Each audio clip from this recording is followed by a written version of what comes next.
But yeah, like I guess the standout moments were probably like obviously the Borough event. Like I'd been to Borough once before, so I knew that it was a good wave. I didn't know it got like it did.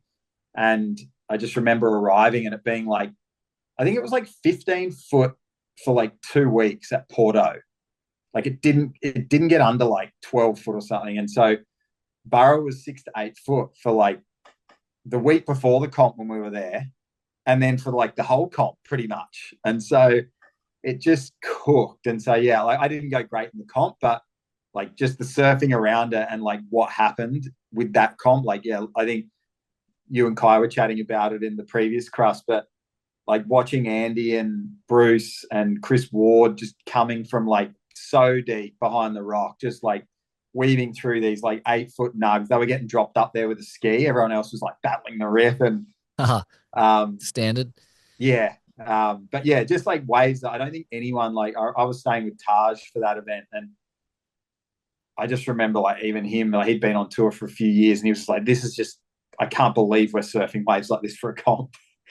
Um, He got probably the best wave out of anyone during that whole yeah, period. he Remember did. that He got thing? 10. Yeah. Fuck. Oh, that was in the comp. That's right. That was Yeah. a crazy like double up grower that was just like a full spinning vortex to another dimension. It was Yeah. psycho.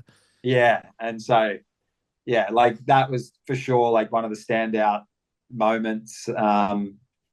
Chokes, like places like that, you know, I'd been to Chokes before, but it's pretty hard to fathom like going to Chokes for the first time in a comp. Like you can go there, like I went there for a photo trip with Tim Jones and Otto years ago, um, and then going there for the comp, like you're just praying that there's not a red blob, or at least I was. I was like, don't be, don't be 12 foot.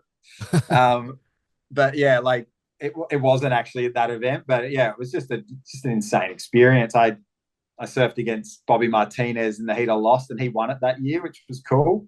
And I think I had like two high sevens, and you know, so I had a decent heat, but he's weaving through chokes forehand and smoked me with a couple of eights or something.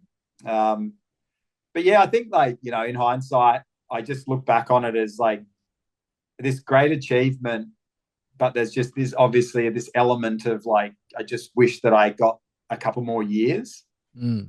I probably let, like as I said, I had some decent QS results, and I just thought I was going to rely on that to get back on the tour. And I was using the CT as like a really, gain some experience this year, and then next year once you feel a little bit more at home amongst this crew, that's when you'll, But there's a lesson there for any, you know, competitors in that you've just got to grab the moment right then and there because there is no like guarantees of that second chance. And so I think I finished the whole year and I missed out by one place on the QS.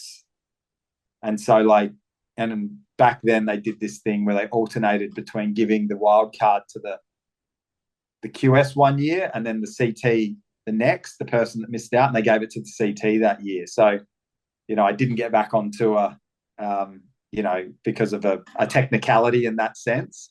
But yeah, just mental experience, and I'm just stoked I got there really because I think hopefully that was one of the things that made Dion think, fuck, I can get to the CT because this kid from Seaford.